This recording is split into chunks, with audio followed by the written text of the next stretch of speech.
Hello students, मैं Rakesh Saini RFA classes में आपका एक बार फिर स्वागत करता हूं। पिछले वीडियो में हमने प्रश्नवाली नंबर 1.2 के सारे क्वेश्चन सॉल्व कर लिए थे।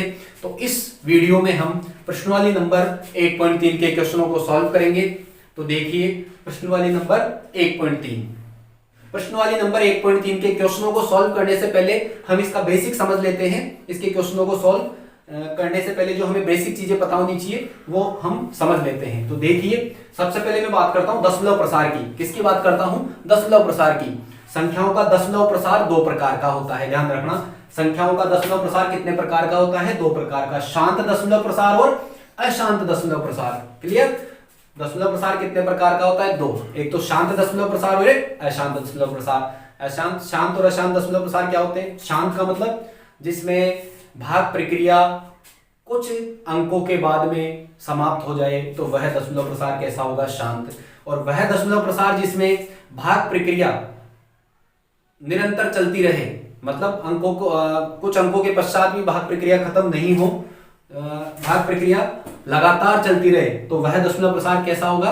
अशांत दशमलव प्रसार होगा। फिर अशांत में भी हम अशांत को भी क्या करेंगे? दो भागों में बांटेंगे। अशांत दशमलव प्रसार भी कितने प्रकार का है? दो प्रकार का। अशांत में भी क्या होगा?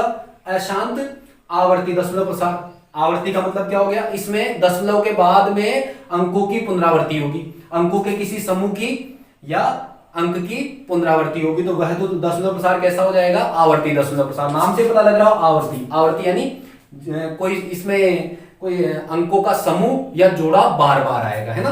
ठीक है। आवर्ती दशमलव प्रसार यानी बार बार रिपीट होगा कोई ना कोई जोड़ा, संख्याओं का कोई ना कोई जोड़ा क्या होगा? बार बार रिपीट होगा, इसलिए इसका नाम क्या हो जाएगा? आवर्ती दशमलव प्रसार। इसके बाद में है ये आवर्ती हो गया, तो ये अनावर्ती। तो इसको हम कहते हैं अनवसानी अनावर्ती दशमलव प्रसार। अशांत अनवसानी अनावर्ती दशमलव प्रसार मतलब इसमें अंकों के किसी समूह की या किसी जोड़े की क्या होगी? पुनरावृत्ति नहीं होगी, ध्यान रखना। संख्याओं के किसी समूह या जोड़े की पुनरावृत्ति नहीं होगी अनवसानी अनावर्ती दशमलव प्रसार में। क्लियर है? यहां तक आ गया होगा समझ में। अब जैसे मैं एग्जांपल लिखता हूं, इसके आ गया होगा। दशमलव प्रसार दो प्रकार का, शांत और अशांत। अशांत भी फिर दो प्रकार का, आवर्ती दशमलव प्रसार और अनवसानी अनावर्ती दशमलव प्रसार। तो एग्जांपल की यदि मैं बात करूं शांत दशमलव प्रसार का एग्जांपल, जैसे 2.334, जैसे भाग प्रक्रिया खत्म हो गई, या फिर 2.5, या फिर भाई अंक या देखो दशमलव के 3 स्थान के बाद में भाग प्रक्रिया खत्म हो गई ना, ठीक है? तो ये कैसा दशमलव प्रसार हो गया? शांत। ये दशमलव प्रसार भी कैसा है? शांत। कुछ अंकों के बाद में क्या हो जाएगी? दशमलव के कुछ अंकों के पश्चात क्या हो गई? भाग प्रक्रिया खत्म हो गई, मतलब भाग खत्म हो गया, ठीक है? शेष जीरो आ गया, मतलब कहने का मतलब ये आ गया होगा यहां तक समझ में। इसके बाद में बात करूं आवर्ती दशमलव प्रसार। आवर्ती दशमलव प्रसार के एग्जाम्पल कैसे होंगे? जैसे ऐसे होंगे 1.33333 ऐसे चलता ही जाएगा, आवर्ती होगी। क्योंकि अशांत है ना, अशांत में भाग प्रक्रिया खत्म नहीं होगी, तो ध्यान रखना डैश डैश आएगा। हम इसको ऐसे भी लिखते हैं 1.3333, इसको हम ऐसे भी लिख सकते हैं, ध्यान रखना दूसरे रूप में 1.3 के ऊपर बार, ठीक है ना? ये बार क्या दर्शाता है? मतलब 3 बार बार आएगा, तो 1.3 के ऊपर बार, इसका मतलब क्या है? 3 बार बार रिपीट होगा, ठीक है? या फिर ऐसे आ जाए 4.235 के ऊपर ये बार, जैसे 3 और 5 के ऊपर ये बार, तो ये 4.2 फिर बार बार में आएगा 35 35 35 35 35 ऐसे। समझ गए बार का मतलब? ठीक है। तो ये किसके एग्जाम्पल हो गए? आवर्ती दशमलव प्रसार के। इसके बाद में बात करूं अनावर्ती दशमलव प्रसार, अनवसानी अनावर्ती दशमलव प्रसार के एग्जाम्पल की यदि मैं बात करूं, तो जैसे मान लो ये आ रहा है 2.101 001 0001 4 टाइम 01 डैश डैश डैश ऐसे। आगे डैश डैश जरूर आएगा, ध्यान रखना, क्योंकि कौन सा दशमलव प्रसार है? ये अशांत दशमलव प्रसार है। तो देखिए यहाँ संख्याओं के या अंकों के किसी समूह की पुनरावृत्ति हो रही है क्या? यहाँ 10 आ रहा है, 10 के बाद में फिर 100 आ गया, 100 के बाद में 1000 आ गया, तो किसी जोड़े की पुनरावृत्ति नहीं हो रही ना। यहाँ तो हो रही थी ना, 3 ही 3 आ रहा था बार बार में, एक अंक आ रहा था बार बार में। यहाँ 35 35 आ रहा था बार बार में, तो यहाँ किसी जोड़े की पुनरावृत्ति हो रही है कि नहीं हो रही? यहाँ नहीं हो रही। अब तुम सोच रहे हो सर आ रहा तो 1 और 0 1 और 0 1 और 0 ही तो आ रहा है, लेकिन 1 और 0 आ रहा है, लेकिन उस क्रम से नहीं आ रहा। देखो पहले आ रहा है 1 0, फिर आ रहा है 1 और 2 0, तो यहाँ तो ये तो जोड़ा 10 का होना चाहिए था ना, 10 ही 10 आना चाहिए था, तो ये 10 आ गया, ये 10 आ गया, लेकिन यहाँ 10 नहीं आ रहा। ठीक है, तो अंकों के किसी समूह की पुनरावृत्ति होनी चाहिए, तो इसमें नहीं हो रही है, ध्यान रखना। या फिर और ले लें हम, जैसे 4.3 4 5 7 8 9 2 1, उल्टे सीधे अंक आते जाए, अंकों की पुनरावृत्ति नहीं है। तो ये दशमलव प्रसार भी कैसा है? अशांत अनावर्ती अनवसानी अनावर्ती दशमलव प्रसार। आ गया होगा समझ में। अब ध्यान रखना, ये जो शांत दशमलव प्रसार होता है ये हमेशा परिमेय होता है, ध्यान रखना। परिमेय मतलब ये जो शांत दशमलव प्रसार है इसको हम p बटा q के रूप में व्यक्त कर सकते हैं। परिमेय का मतलब क्या होता है? वह संख्या जिसे p बटा q के रूप में व्यक्त कर सके।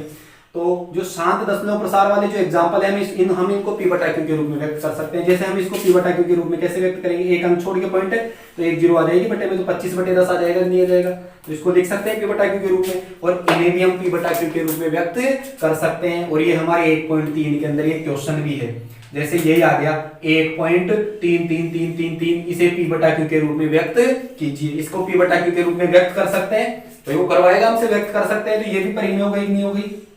ये भी कैसी संख्या होती है? ध्यान रखना, ये संख्या भी कैसी होती है? परिमेय संख्या होती है। इसकी बात कर रहा हूं मैं, इसकी भी, ये भी क्या है? एक परिमेय संख्या है। और ये भी क्या है?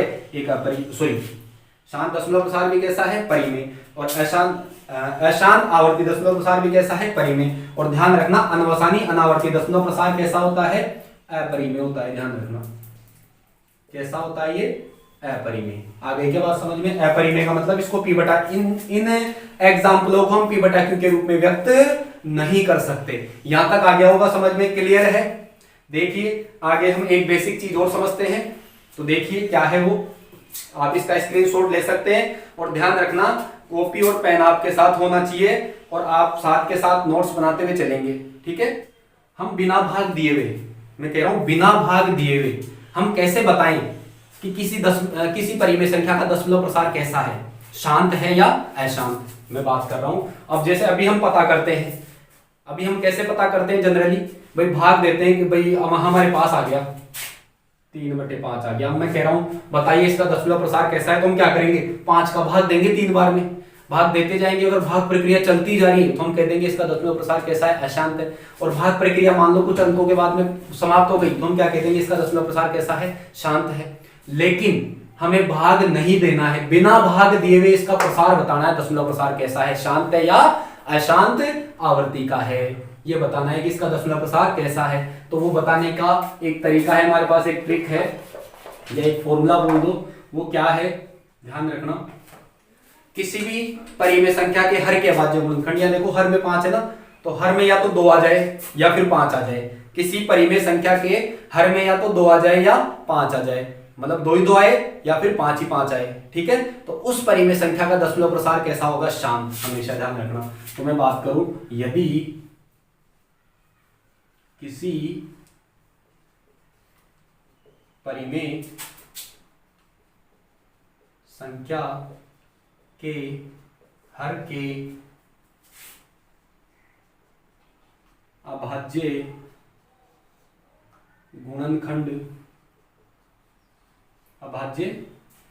यदि किसी परिमेय संख्या के हर के अभाज्य गुणनखंड, हर के अभाज्य गुणनखंड मतलब जो हर में आएगा तो उसके गुणनखंड कर लो अभाज्य गुणनखंड। यदि हर के अभाज्य गुणनखंड, यदि किसी परिमेय संख्या के हर के अभाज्य गुणनखंड 2 की घात m गुणा 5 की घात n के रूप के हैं, तो उस परिमेय संख्या का दशमलव प्रसार शांत होगा। ये बात और नोट कर लो आप, यदि किसी परिमेय संख्या के हर के अभाज्य गुणनखंड 2 की घात n गुणा 5 की घात n, 2 की घात n गुणा 5 की घात n, इसका क्या मतलब है? या तो 2 ही 2 आए, जैसे 2 की घात 2 आ गया, 2 की घात 5 आ गया, 2 की घात 10 आ गया, ऐसे 5 की घात 6 आ गया, 5 की घात 3 आ गया, इस तरीके के आए। 2 की घात n गुणा 5 की घात n के रूप के हो तो उस परिमेय संख्या के दशमलव प्रसार कैसा होगा? शांत। शांत मतलब दशमलव के कुछ अंकों के बाद में भाग प्रक्रिया क्या हो जाएगी? समाप्त हो जाएगी। आगे की बात समझ में।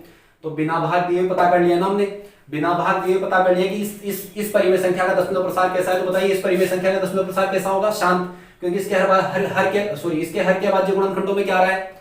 हर के अभाज्य गुणनखंडों में क्या आ रहा है, 5 आ रहा है कि नहीं आ रहा। तो मैंने क्या कहा, या तो 5 आ जाए या फिर 2 आ जाए या फिर 2 और 5 दोनों आ जाए, तो उस परिमेय संख्या का दशमलव प्रसार कैसा होगा, शांत। अन्यथा दशमलव प्रसार कैसा होगा, अशांत। क्लियर, क्लियर है। तो देखिए अब हम क्वेश्चन सॉल्व करते हैं। क्वेश्चन नंबर फर्स्ट देखिए क्या है।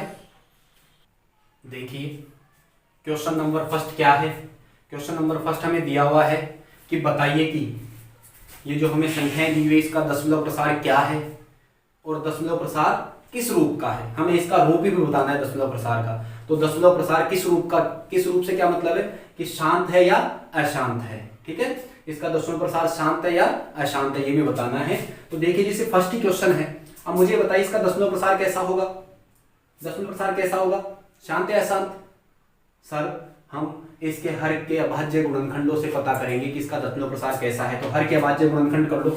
हर क्या है इसका 100, तो 100 के अभाज्य गुणनखंड क्या होंगे, पहले भाग जाएगा 2 का 50 बार में, फिर 2 का 25 बार में, फिर 5 का 5 बार में, फिर 5 का 1 बार में। तो बताइए इस संख्या के हर के अभाज्य गुणनखंड क्या हो गए। हर में क्या क्या आ गया, 100 को क्या लिख सकते हैं हम, 2 की घात 2 गुणा 5 की घात 2। 2 बार आ रहा है ना, तो 2 की घात 2 गुणा 5 की घात कितना, 2। तो बताइए 100 को हम क्या लिख देंगे, 2 की घात 2 गुणा 5 की घात 2। तो अब यहां से क्या समझ में आया, ये अभी अभी हमने बात करी थी, यदि किसी परिमेय संख्या के हर के अभाज्य गुणनखंड 2 की घात n गुणा 5 की घात n मतलब 2 और 5 आए, तो उस संख्या का दशमलव प्रसार कैसा होगा, शांत होगा। तो हम क्या लिख सकते हैं, दी गई परिमेय संख्या के हर के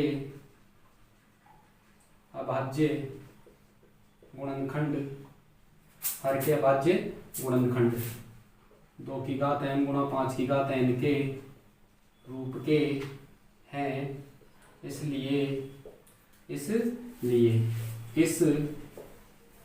परिमेय संख्या का दशमलव प्रसार कैसा होगा, शांत होगा। आ गया होगा समझ में।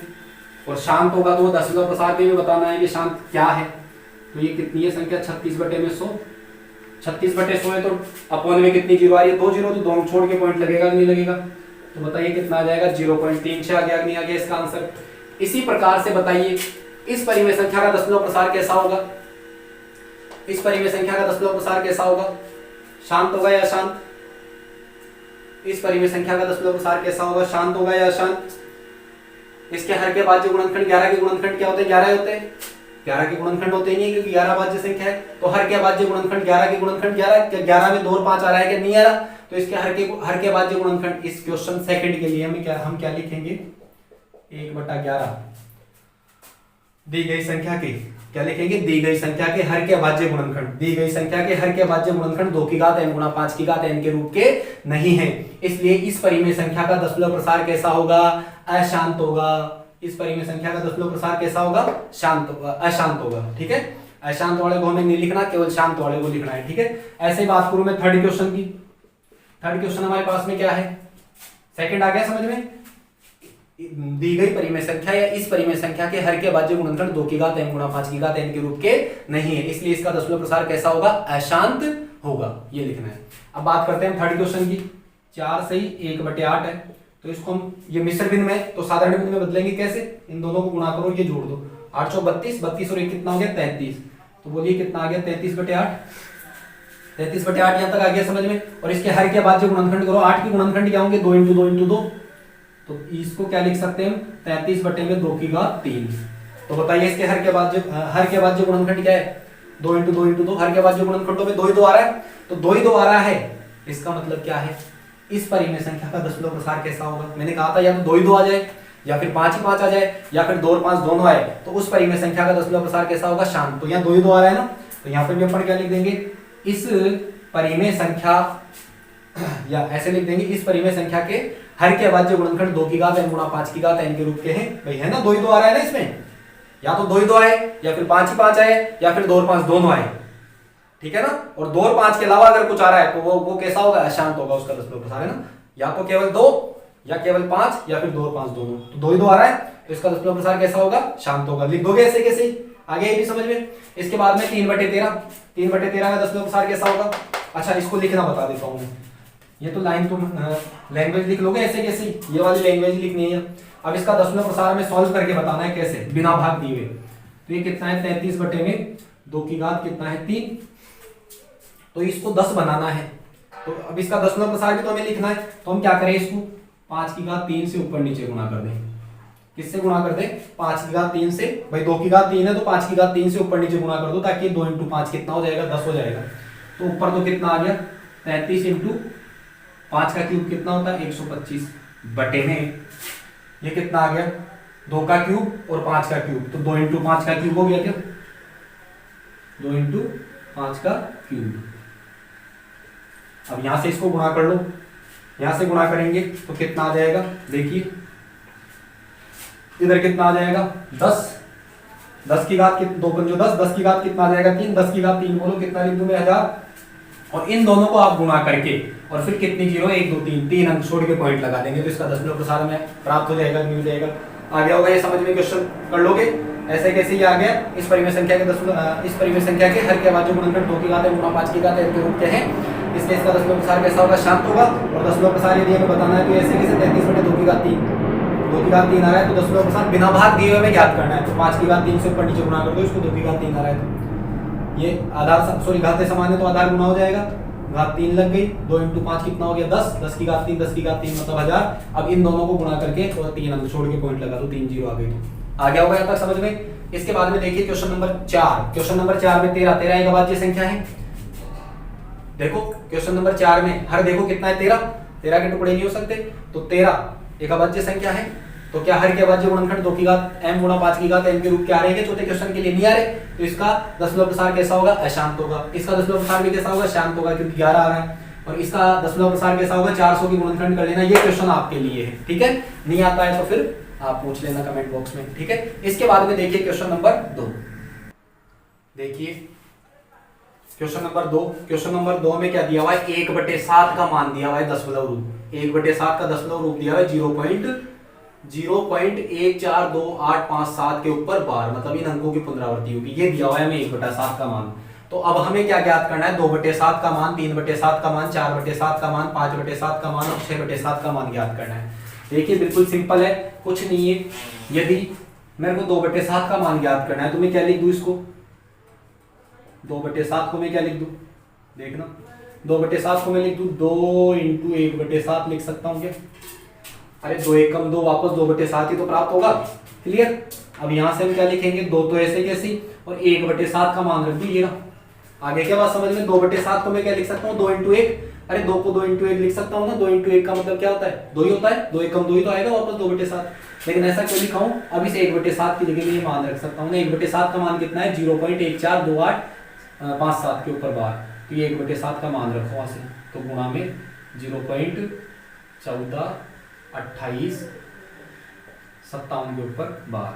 अब इससे गुणा कर लो, 2 से गुणा कर लो, 2 सत्ते कितना हो गया 14, देखिए 2 सत्ते कितना हो गया 14, 14 की 4 हासिल कितना 1, 2 पंजे कितना हो गया 10, 10 और 1 कितना हो गया 11, 11 का 1 हासिल कितना 1, 2 अट्ठे कितना हो गया 16, 16 और 1 17, 17 का 7 हासिल कितना 1, 2 दूनी 4, 4 और 1 कितना हो गया 5, ठीक है, 2 चौक 8, ठीक है, और 2 एकम 2 और ये 0 पॉइंट। तो ये आ गया इसका मान, किसका मान हमारे पास, किसका मान आ गया 2/7 का मान आ गया होगा समझ में। बाहर ऐसे कैसे आएगा, क्लियर है क्या। इसके बाद में हम बात करते हैं 3/7 की, आप स्वयं करोगे, इसको भी सिंपल है, 3 × 1/7 लिख देना इसको, और इस 1/7 की जगह मान रख के गुणा कर लेना। ऐसे ही 4/7, 5/7 और 6/7 का मान भी आप याद कर लेंगे, क्या हो जाएगा ये क्वेश्चन भी। इसके बाद में देखिए क्वेश्चन नंबर 3, देखिए क्वेश्चन नंबर 3, क्वेश्चन नंबर 3 हमें क्या दिया हुआ है, ये जो दशमलव प्रसार दिया हुआ है इसे हमें किस रूप में चेंज करना है, p/q के रूप में व्यक्त करना है। भैया दशमलव रूप में दिया हुआ है ना, तो हमें इसको किस रूप में चेंज करना है, भिन्नात्मक रूप में, ठीक है, p/q की फॉर्म में चेंज करना है ना।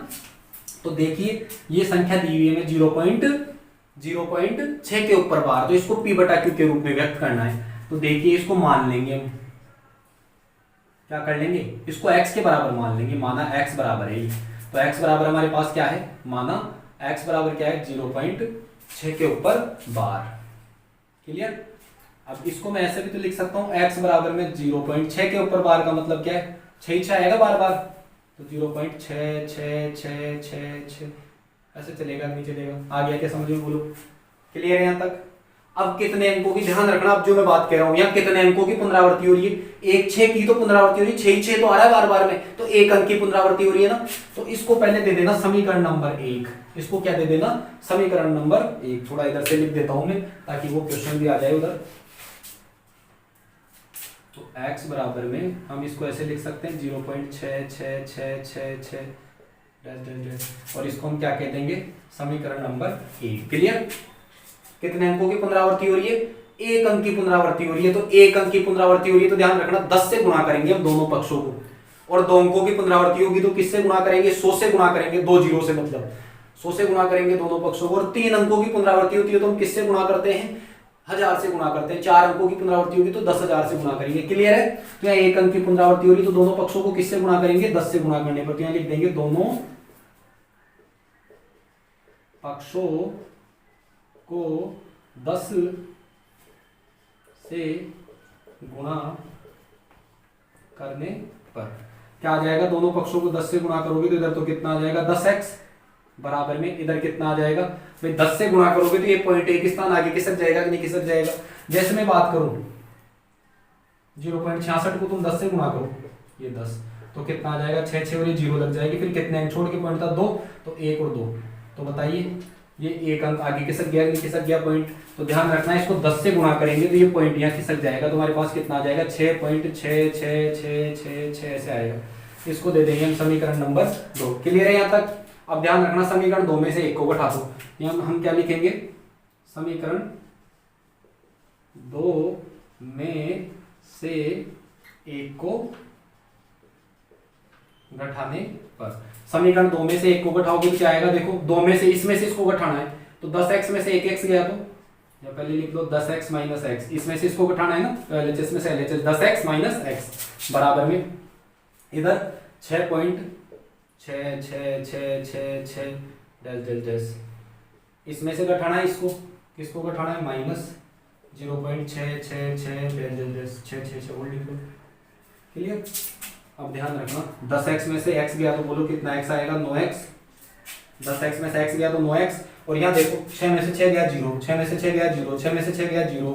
क्लियर है क्या भाई, इनको घटाते हैं अपन ऐसे 6.6666 इधर 6 तो है, और किसको घटाना है, इसमें से इसको घटाना है 0.666666 ऐसे, ठीक है। इधर 6 आ रहे हैं तो इधर तो क्या है कि 0 0 0 0 0 0 सब बटे में 0 आएगा, 6 में 0 गया तो 6 तो आएगा नहीं आएगा, तो बताइए इसको इसमें से इसको घटाएंगे तो कितना आएगा 6 आएगा नहीं आएगा। यहाँ तक आ गया समझ में। तो x बराबर में बोलिए कितना आ गया 6/9 आ गया क्या।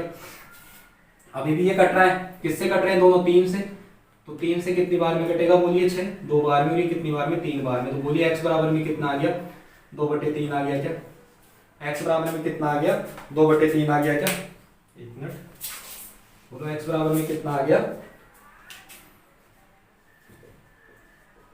2/3, x बराबर में हमारे पास में आ गया 2/3, और x किसको माने थे हम, इसको माने थे 0.6 के ऊपर बार को, तो x की जगह वापस मान रख दे, तो देखिए 0.6 के ऊपर बार का परिमेय रूप क्या हो गया, भिन्नात्मक रूप क्या हो गया, p/q रूप क्या हो गया, p/q रूप क्या हो गया 2/3, तो ये हो गया।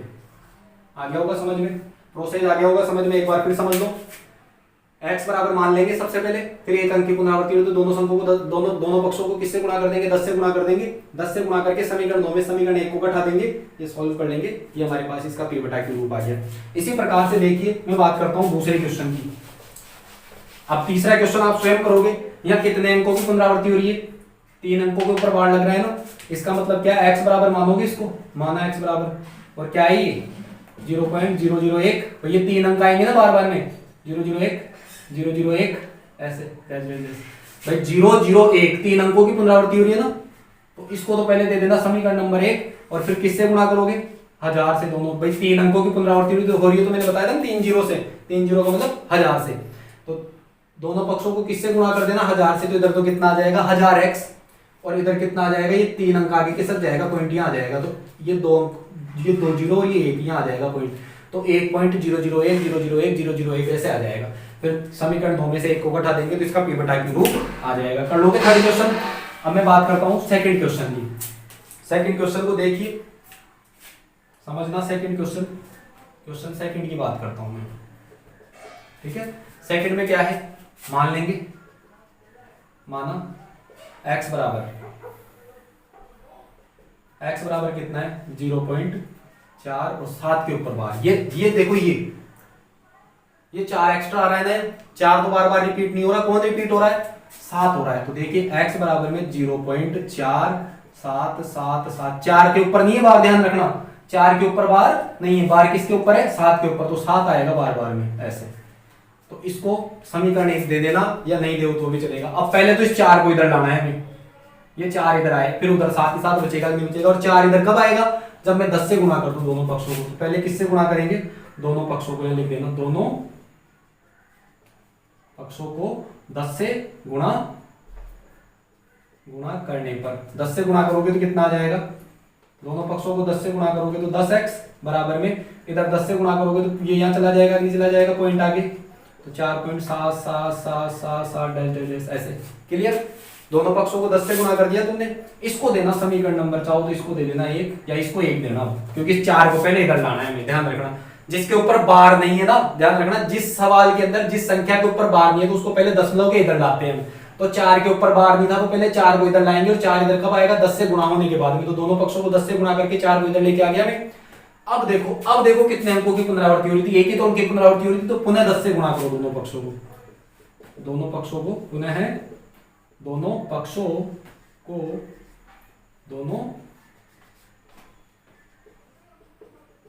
को 10 से गुणा करने पर, 10 से गुणा करेंगे तो 10 से पहले हो रहा था, तो 10 से और गुणा करोगे तो 100x हो जाएगा, कि 10 × 10 हो जाएगा 100x बराबर में। यहाँ 10 से गुणा करोगे तो पॉइंट यहाँ खिसक जाएगा कि नहीं खिसक जाएगा, बोलो कितना आ जाएगा, 47.77777 ऐसे आएगा कि नहीं आएगा। क्लियर है यहाँ तक। अब इसको दे देना समीकरण नंबर 1 और इसको दे देना समीकरण नंबर 2। तो समीकरण किस में से, समीकरण 2 में से 1 को घटा दो, 2 - 1, 2 में से 1 को घटाओगे क्या आएगा, 100x में से, देखिए 100x - 10x। Clear. 100x - 10x। इसमें ऐसा क्यों किया, इसको क्यों नहीं घटाए, मैंने कहा था जिस अंक की पुनरावृत्ति नहीं हुई, मतलब जिस अंक के ऊपर बार नहीं हो उसको पहले इधर लाना रहता है। तो पहले मैं 4 के ऊपर बार नहीं, तो 4 को इधर लाऊंगा, तो 4 इस दशमलव के इधर कब आएगा, जब 1 0 से गुणा करेंगे। ये गुणा कर दिया। अब है हमारा सवाल ये, अब दोनों पक्षों को अब करो 10 से गुणा, क्योंकि 7 हो रहा था ना रिपीट बार बार में, तो 1 अंक हो रहा था रिपीट, इसलिए 10 से गुणा किया है ना। 2 में से 1 को घटाया, 100x - 10x बराबर में, इधर कितना आ गया, इधर देखो ये 7 7 7, ये देखो ये 7 7 बैठेंगे ना, इसमें से इसको बैठाना है, तो इधर तो 7 ही 7 है दशमलव के, इधर तो दोनों में, इसके भी इधर 7 ही 7 है, तो 7 7 0 आ जाएगा उधर पीछे तो पॉइंट में। और इधर देखो 47 में से 4 गया तो कितना आएगा, 43 आएगा कि नहीं आएगा, बोलो। तो 43.0 मतलब 43 आएगा कि नहीं आएगा। और 100x में से 10x गया तो बोलो कितना आएगा, 90x बराबर में कितना आएगा, 43। तो बोलिए x बराबर में कितना आ जाएगा, 43/90 आएगा कि नहीं आएगा, 90 वज्र गुणा हो जाएगा ना उधर। और x क्या माने थे हम, x था हमारा 0.4 और ये 7 के ऊपर बार बराबर में 43/90, ये आ गया p/q रूट। आ गया होगा समझ में। क्वेश्चन नंबर 3 आप पढ़ लोगे। क्वेश्चन नंबर 3 में देखो तीनों अंकों की पुनरावृत्ति हो रही है, तो 3 0 से गुणा करेंगे, ठीक है। तो आगे होंगे आपको क्वेश्चन समझ में। उम्मीद करता हूं आज के जो क्वेश्चन करवाए हैं सारे क्वेश्चन आपको समझ में आए होंगे। यदि फिर भी किसी क्वेश्चन में कोई प्रॉब्लम हो तो कमेंट बॉक्स में अपना कमेंट जरूर करें, वीडियो को लाइक करें, कमेंट करें और अपने दोस्तों के साथ शेयर करें, ताकि इस कोरोना महामारी के समय में और विद्यार्थी भी इस वीडियो का लाभ प्राप्त कर सके। Thank you.